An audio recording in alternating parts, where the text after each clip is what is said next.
very exciting and momentous day for me. It'll be the first time I'm the interviewer running my solo podcast and having the privilege and the blessing to interview the master interviewer.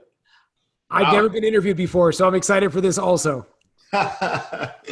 Well, Rabbi Jacob, which most people call you, it seems, you are so prevalent through your podcast. So many people know of you. You coach so many fantastic entrepreneurs and the entrepreneurs' children in some cases. And often people will say to me, tell me a little bit more about Rabbi Jacob. And I loved your idea. Let's do a podcast so I can just send them a link. Although when I do talk about you, my passion for you comes through very clearly. I never doubted that. I think even more than what you said was how your feelings come out. So I feel very safe and happy to know that. Okay. So what I would like to do is we'll get onto your life journey, but I would like you to tell people just a few bullet points, not to get too deep in the details. You're a guy that has so many hobbies, so many passions, and so many skills. So I would like, starting with your hobbies, tell us some of your hobbies. Well, I actually love, let's start with reading, and education for me is phenomenal. I absolutely love it. And I have a fairly accelerated pace that I absorb information. I'll try. I say this not in any kind of humility. It's with any arrogance rather. But I love learning. So I'll listen to usually north of, I would say, 4 hours of podcast material a day. And I'll usually get through about a day. Yeah. I mean, I listen to it at multiple speeds, or, Audible. And then I'll also usually be able to get through about 2 or 3 books a week. So I can't promise that it all goes in, but I'm so thirsty to learn history, leadership, philosophy, Judaism, biographies, just about anything. I love it. And it just gives me a sense of joy, accomplishment, perspective, vision. I know I'm never going to get to the end, but I'm going to try hard to see how far I can go. So that's the first piece. Before we get into your next hobby, just quickly, did you learn the skill of accelerated reading, accelerated learning? Or have you always had that? Or is that something that you went on a course or seminars? So my mom likes to talk about how we bought, back in the old days, World Book, which was like the other encyclopedia as a kid. Probably I was 2nd or 3rd grade. And from the time that I could read, I was always reading all the time. But I would just spend hours and hours and hours in front of the encyclopedia, just cross-referencing all of the different pieces. So I'm an unbelievably visual learner, to the extent that I actually have some kind of a reading disability where, I don't know, my brain works faster than my eyes can read or whatever it might be. Oh, really? Yeah. So that's always, so I'm really good at scanning. But it's just been a lifelong love of mine, to absorb, to learn information, and to go where my passions lead me, which have always been, again, history and philosophy and curiosity. Wow. Okay. Next hobby. Fitness, I think is something that I absolutely love, which in terms of the quarantine and the move to Minnesota has been a real change in my life. I was someone that struggled with body image my whole life, feeling physically weak my whole life. I had my best friend's dad in high school took us out to it was the greatest experience. They're gross, like smelly old, the wood and the spiders, but they had this old, rusty weight set in high school. And that's where I discovered my love of weightlifting, and just like that old 70s bench press. And we'd listen to the Eagles and all the 80s bands and stuff like that. So that's where that really came as a passion of mine. I found CrossFit later in my life, and then my life was completely changed based on my reading and podcasting love by a wonderful leader. I call him a Rebbe. He's not Jewish. I have to clarify, I guess, but I try to learn from everybody. His name's Jocko Willink, and he opened me up, in addition to my friend Andrew Breskin, who taught me about UFC. Jocko opened me up to jiu-jitsu. From jiu-jitsu, I found boxing and Muay Thai.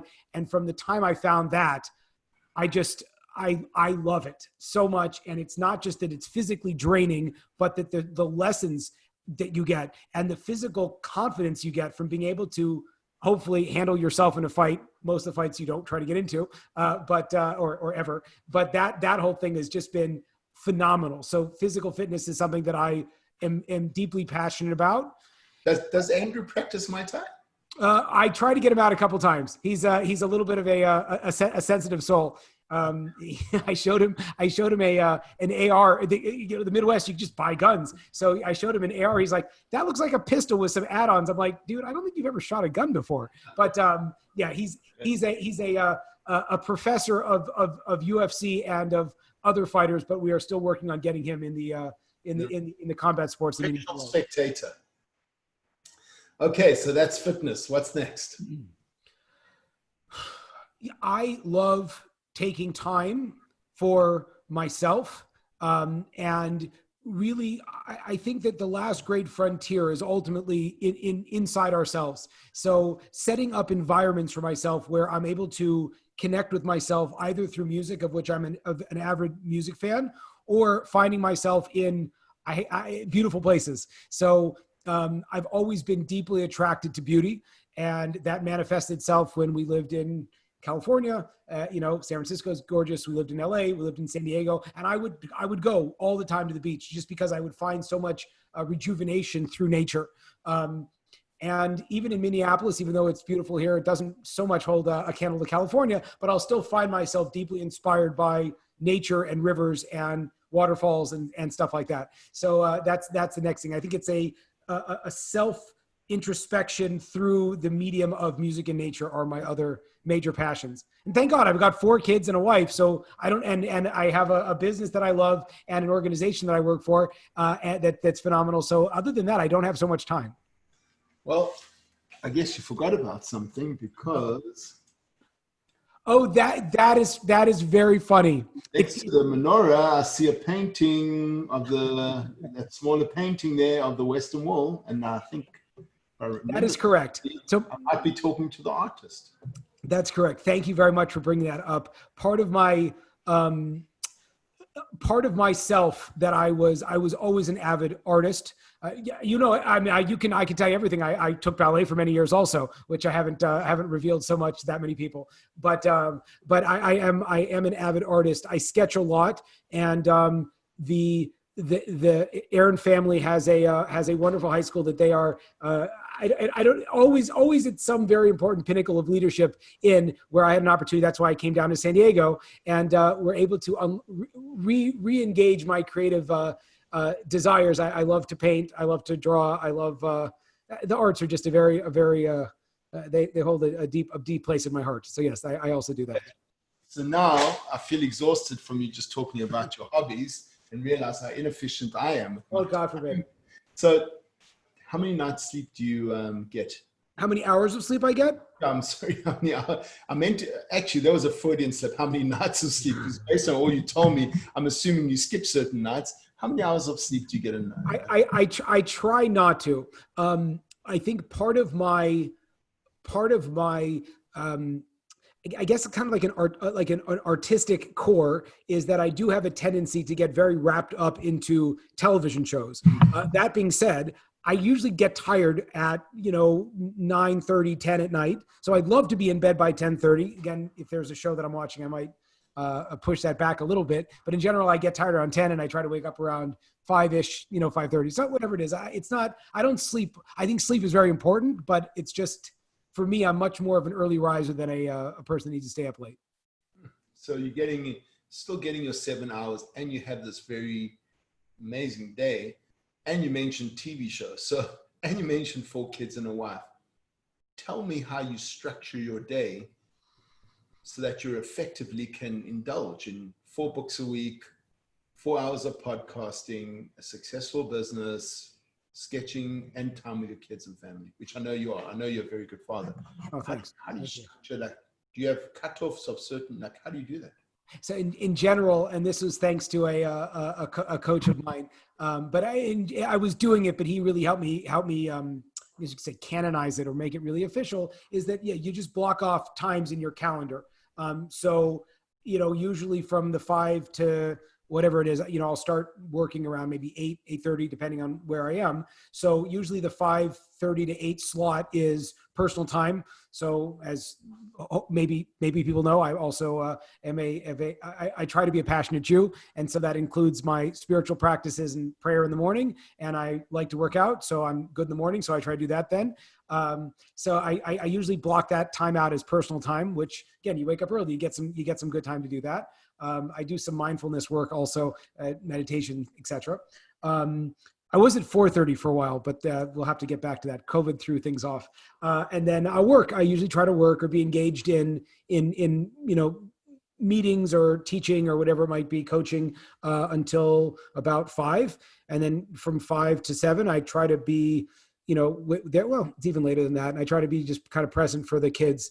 I could always do better with that. But that's kind of family time. And then in the evening, it's either more work or connecting or, other things that are fun. Amazing. So my next question was, you touched on something as a hobby, which many other people often when I talk to people that are spiritual or religious and you ask them about their hobbies, you get varying measurements of where religion fits in. Some people, one of my hobbies or my deep interests is religion, all the way through to it's my entire way of life. So it's neither skill nor hobby nor a passion, because it's just who I am, the essence of who I am. Where would you put yourself in the spectrum from being it's a hobby all the way through to it's just the essence of who I am? So it's a passion, or it's a skill, or it's a curiosity. Where do you put yourself in that? So, what's very, very interesting. And sorry, before you answer that, when you were 13, where did you put yourself in that? When you were 21, young adult, where did you put yourself in that? When you got married, where did you put yourself in that? When you had your first child? So let's do a little bit of a lifetime. So right. You are very talented at this interviewing business. It's great.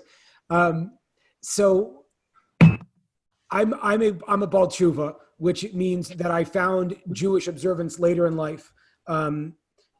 Later in life means specifically, I knew I wanted, it's craziest thing in the world is I hated Judaism. My mom pushed me into Judaism. I knew I was always Jewish, but we spoke, there was a mutual friend of ours sent us the recent podcast with Seth Rogen and Mark Manson, I think his name is. And, seemingly very, very offensive about Israel and Judaism and stuff like that. And I deeply identified with it because more or less, that's what the American Jewish scene is like. It's like something you're kind of embarrassed about, but it's like your grandma's religion and it's for your mom. So I was never really sure where I fit in with Judaism. I always felt like I had a vibrant relationship with God. But in terms of like us growing up in bacon and all that stuff, like we were as removed from that as possible. I taught in my Reform schools and I went and I got that education, but I didn't, honestly, like as a freshman in college, I read a book that put Abraham, Isaac, and Jacob in chronological order. And I had been in Jewish school for all these years. I had absolutely no idea. So I took a personality test recently by, I guess, another one of my inspired teachers who I haven't yet had the opportunity to meet in person, Jordan Peterson. And it was fascinating. What came out from that test was I was deeply anti-authority and had trouble with organized religion, which it was a cool personality test because they didn't ask any of those questions out specifically. And also I have a tendency to follow people. I'm completely listening to you. I took the test as well. Oh, good. Well, we should have compared those. I just want to, I can't remember what mine was. So if you don't mind, I'm going to have a quick look while you talk. I'm completely listening to you. No, it's great. I should look it up. We'll compare it. Yeah. I forgot what it's called, but everyone look up the Jordan Peterson personality. It was a very good personality test. I loved it. Okay. One of the other things that came out was that I want to follow someone, but only if I can really believe in validate them. I'm quick to pick up people that I don't feel are genuine. So as a result of that, what happened practically. What do you mean by you don't feel? Okay, here we go. I'm opening up my Jordan Peterson one, and let's just quickly do a quick note comparison. The big 5 aspect scale, right? That's the one, right? Yes, that's it. Okay, so, okay. I think agreeableness, I'm moderately low. Probably mean against authority. Right. Compassion, very high. Politeness, exceptionally low. Wow. Yes. Yes. So honest, you as well. Yes. Conscientious, moderately high. Industriousness, typical or average. Orderliness, moderately high. Interesting. Extroversion, exceptionally high. Enthusiasm, very high. Assertiveness, high. Oh my gosh, I'm a real alpha male. You're right.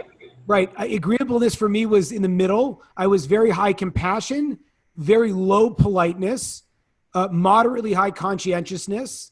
I was high in my industriousness. Orderliness was typical. Extroversion was 98th percentile, just like you. Enthusiasm, 99th percentile. Assertiveness, 92. And neuroticism was low. Withdrawal was low. Volatility was low. Open to experience, very high. Intellect, very high. This is a night. I feel like I like this. We're definitely brothers. Okay. Anyway, keep going. Okay. So right. So you spoke about the freshman experience. You got the chronological order. Right. Now tell us about you as a young adult. So I've always had, I'm kind of the classic American Jewish story in the sense that I knew Judaism was important. I really didn't like how it was being presented. I didn't know what it was all about. I knew there was a lot of guilt, shame, and fear around the Holocaust. And that was a challenge. My father left when I was probably about 15 or 16, and was an alcoholic that was largely absent emotionally from my life. And so as a result of that, and a variety of other factors, I think I was very susceptible to the certainty that religion provided. I even remember telling my wife, who was then my girlfriend at the time, I don't care if this is true, the lifestyle matters. Which is interesting because, you would think that to be part of a gang or a tribe, basically. Exactly. I could have just as easily become a Black Panther or Al Qaeda. Absolutely. I would have been that guy. I'm a fanatic. I mean, it's a crazy thing. I grew up in Northern California. When I came to college, I had a picture of Bill Clinton over my, like in my room. And then when my father left, it allowed me, he was a classic, 1980s conservative. And after he left, and I was able to kind of expand and experience with my masculinity. So I found cars, and I found working out, and I found conservatism. And then I went 100% to the other direction. And then I was a liberal Jew. And then I became a very, I went extremely right-wing in my ultra-Orthodox school. And it was like in the middle of like ground zero of Jerusalem. And that was, and I white and black and extremely extreme. So I'm in general an extremist. I'm just not an extremist about any particular thing. I wouldn't call you an extremist. Basically, when you make a decision about something, it's an absolute decision. Right. You're flexible and balanced enough that it balances you out, that you don't come across as a radical. You just, it's not, I know you well. You're definitely not an extremist. You're a very intentional, committed person. Passionate. Well balanced. You're not right by any means. I think the fact that I have cultivated and am cultivating, and I think that this is such a crucial skill, confidence in myself. So I can make a decision and go with it and kind of jump all in, like decisions. Okay, we're going to go here. Let's do it. So that was something that I've always been, I've been open to, and thank God for that, because, coming back and in a lot of ways, like the way that traditional religion, again, I'm all about truth, and I don't want to make it sound not at all like that. But for me, I want to know what's truth, what's culture, what are people's insecurities that are they're manifesting as religion, what are people's inabilities that they're just kind of, not able to admit are theirs and are not being coachable. I got to know all this stuff. And the same way with everything else in my life, Judaism was the same thing. I'm like, what do I actually have to do? What's a good idea to do? What are some things that we do nowadays that our ancestors weren't doing? Who do we actually have to listen to and why? I'll just give you a crazy example, and I'll leave names out. But one rabbi that I was following basically came out as saying, you know, something like the Holocaust happened because Jews were not behaving appropriately.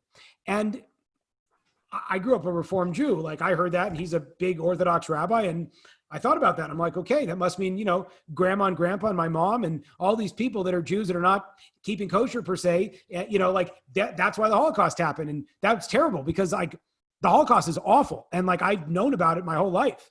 And then I heard another rabbi who was a parallel person to him saying, you can't ever say something like that. You have no idea. And as soon as I realized that it's like, there's such a variety of opinions, it's like, okay, so we have to inform our consumers. So like that ultimately opened me up as well to saying, you know, the hardline approach doesn't necessarily work, which again, put me at odds because I looked and talked a certain part, and that was very much not along the political or organizational lines of some of the work that I was doing. I think that's one of the great, and that's why I'm so proud to be an observant Jew. The greatness of our religion is we arguably maybe the only religion that encourages intense debate amongst the greatest of these scholars and leaders. We encourage that. That's our religion. The Gemara has two opinions on every single issue. We encourage the debate, but the one truth that we don't debate is the Torah is the Torah. It was written for us. It is what it is. There's certain truths that we don't debate. Our interpretations of the words, possibly, but we don't debate the existence of the Torah as our manuscript and our operation manual. And I think the greatness of our religion, which excites me tremendously, is when I look at this period of COVID, which is heartbreaking for me and for the world and for everybody that I know and all that, because every single week I learn a chapter of my Jewish history, which is almost 5,780 years old, right? Every week I get reminded that everything in life is just a blip in the journey of history, our journey. I love that. I think that also something else that we don't appreciate, and this was something that fascinates me, is like, you know, what are the actual, you know, I have a tendency to try to put everything into either fitness or business analogies because that's what I care about. But, you know, what's the unique selling proposition of Judaism? A lot of times people will ask them, will be asked that, well, you know, we're charitable. And it's like, well, yeah, so is everybody else, you know, or we care about justice. And it's like, that's a terribly impolite thing to say about everyone else that cares about justice. Like we haven't owned the market on that, right? But one of the things that I think that we do bring to the world that the nations certainly of the past did, and nowadays because people have adopted our monotheistic approach to the world, it's like we have a God that is outside of time and space.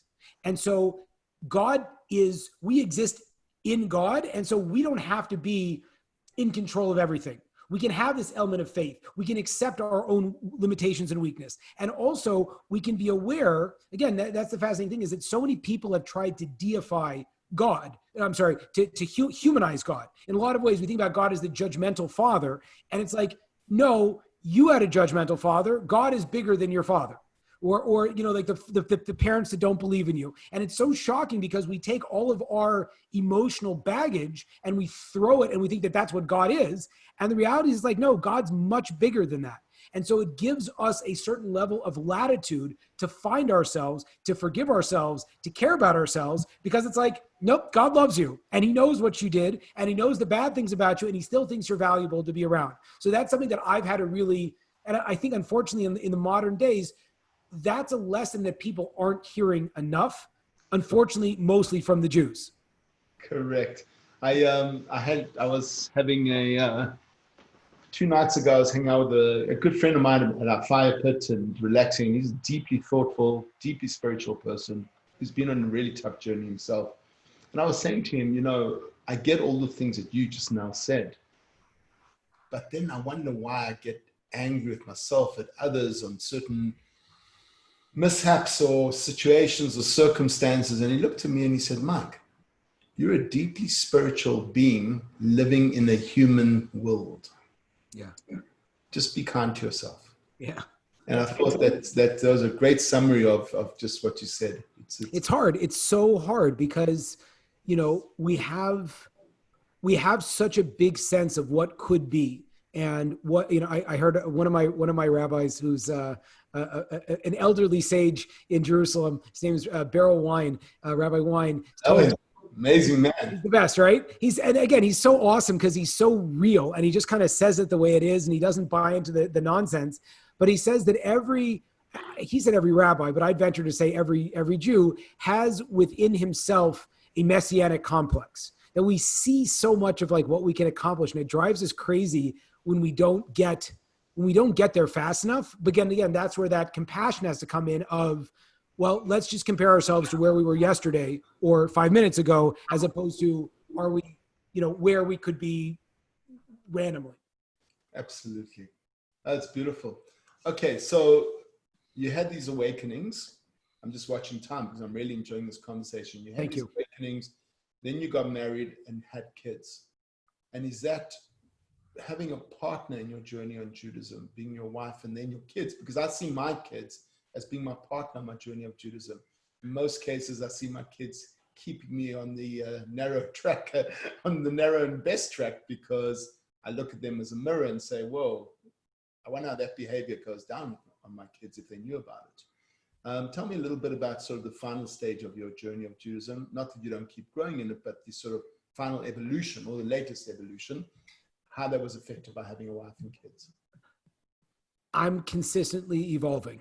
And I think about the legacy that I want my kids to have, like deep down when I think about it, you know, I want them to feel deeply loved, safe, capable, ability to be original. I want them to live great lives. And I want my wife to live a great life. So that always comes down to, for me, the ability to lead from the front in that regard. So on one hand, I don't fit in a lot of ways. I'm an Orthodox Jew. I am a rabbi, and I dress up for my interviews in a polo shirt. And ideally, I'll be sitting here. I'm a California kid, and I would wear my sandals and my shorts and my UFC shirt happily. And I realize that has an impact on my kids. And people have even told me, like, hey, if you want your kids to be normal, you know, put on the white shirt and the black hat and don't stick out so much. But then what's the definition of normal? I mean, yeah. So I think to myself, I say, that's not the Judaism that I want my kids to embrace. I don't want them to feel like I did growing up, that Orthodox Jews are crazy and closed-minded and judgmental, because I know that's not true. On the flip side, I want to model loyalty to one's self, loyalty to one's intellect, and the ability to seek the right people, the right engagement that works. So I think that's kind of where I am now, which is ultimately accepting that I don't need to be anything for anyone else. I need to be the most authentic Jewish version of myself. I have to live that with integrity. I have to articulate that. I have to think through it. And the people that I influence will be influenced. And the people that I won't, I will have enough faith that they will find the person that they're looking for to guide them. I just say, like, it came out so clear. Like, I think about it, and it's like, what inspired me about really wanting to grow Jewishly? When I was in LA, it was a family, the Marquis family. When I was in San Diego, it was the Aaron family. I'm like, what inspired me was going into a beautiful home with people that care about the community, with people that operate business with integrity and are able to really live the life that they want and have it balanced. It's like, yeah, we're not just about a nice lifestyle, although that's a very big part of what we do. And we use our lifestyle and our livelihood and our the blessings that we have to impact the Jewish people, to make other people feel comfortable and loved in our homes, to open up our homes and fill it up with people. Like, that always sat with me. And then when I went to like rabbinical school, and I'm like, these guys are broke and sit and study Torah all day long, and God bless them, and it's wonderful. And I give and I support, and I want that in the world. That's not who I am. And I stopped feeling bad about that. And I said, I want to go where I feel like ultimately I am going to be the biggest impact, which is to represent the lifestyle and the values of people that made a big impact on me. Can you do me a favor? The 5 minutes where you spoke about, the Marquis and the Aaron family and what you learned from and all that, could you just record that at some stage and send it over to me? I want to send it to myself and to my dad. I felt so proud. I just need to remind myself of that. Okay, so here's an interesting thing. I know not the names, but a little bit of the demographic makeup of your client base. Seems like a vast majority are not Jewish people, but yet they've retained you and hired you to literally become their inner self in many ways, to improve their inner self, to open up the kimono to the greatest extent possible, which most entrepreneurs don't like to do. But you're a rabbi who's religious. How do you feel comfortable correlating everything you stand for with a person who may not even be religious or observant at all? Tell me the similarities and how, because I know how successful you are with them. Thank you. I try. I think first of all, I think that if you really buy into the Jewish thing, then it has to be, and this is a language that Rav Noach Weinberg, who started Aish Torah, said, it's like wisdom for living. So I don't see why that turns off. And for me, I get such a joy out of being able to present to a group like an EO forum. I just gave a class to EO of San Francisco. And again, there were some Jews in the group, but it's like mostly a highly motivated, dedicated, professional crowd of people who have made big changes in their life. And if I can present a Jewish concept in a way that gets validation from these people, and they say, that works for me. Like, that's the most amazing feeling for me in the world, because it's really what this concept of we're the light to the nations. We're able to say, with everything that you've been able to build, amass, control in your life, there's an element of our Torah which is beneficial to you. And so that for me drives me crazy with joy.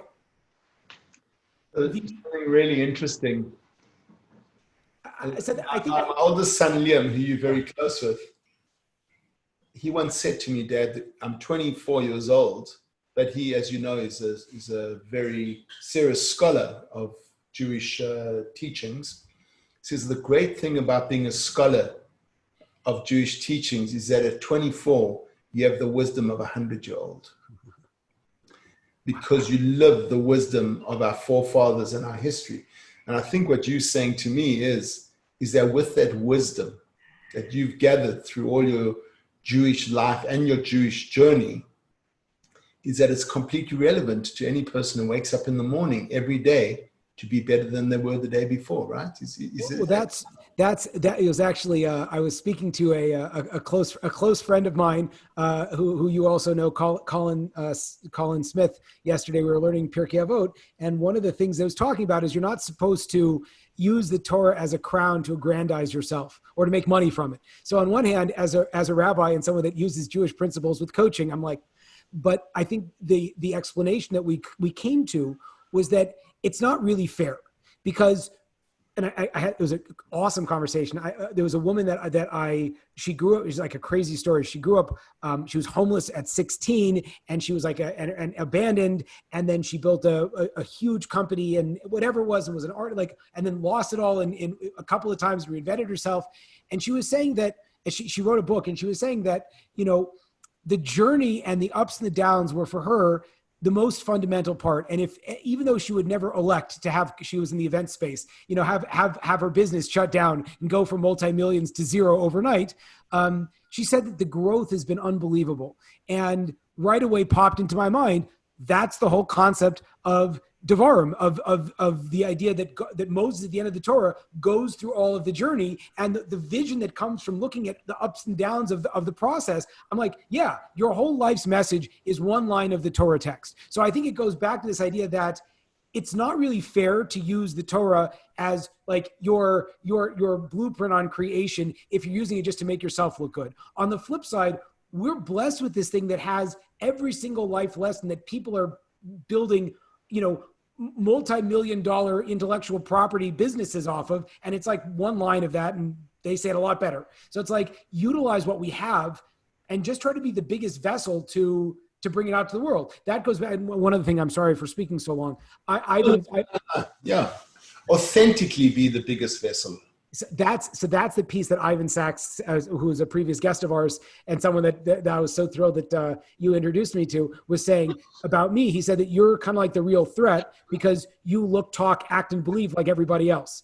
And that makes you, on one hand, very relatable, but on the other hand, like, you do value the Torah. So it seems to imply there's this value there that you see. So to answer the question, I really try to serve the client. I really try to figure out where do they want to go. And I bring to bear as much as I can, as little as my ego as I can, and as much of the wisdom that I've picked up over my life, and ultimately to show them, to believe in them, and to show them that they have the capacity to create the level of excellence in the rest of their life that they've experienced in their one area of genius usually. So that's the concept. So basically, as it says in the Torah, be a light unto other nations, that naturally fits with who you are and what you want to be. And you just being a light unto the other nations in the way that you can most effectively be so. Yeah, and that's like the most recent project that we've picked up, and I look at you as one of my main mentors and friends, and so I always appreciate how you help me see that I whatever, as from an entrepreneur, ADD, whatever you want to call it, I'm always seeing different opportunities and sometimes oftentimes running at them. But I noticed that it's like that's where we really should be training our rabbis, because we don't need rabbis to get onto a stage and drone on about stuff that doesn't matter.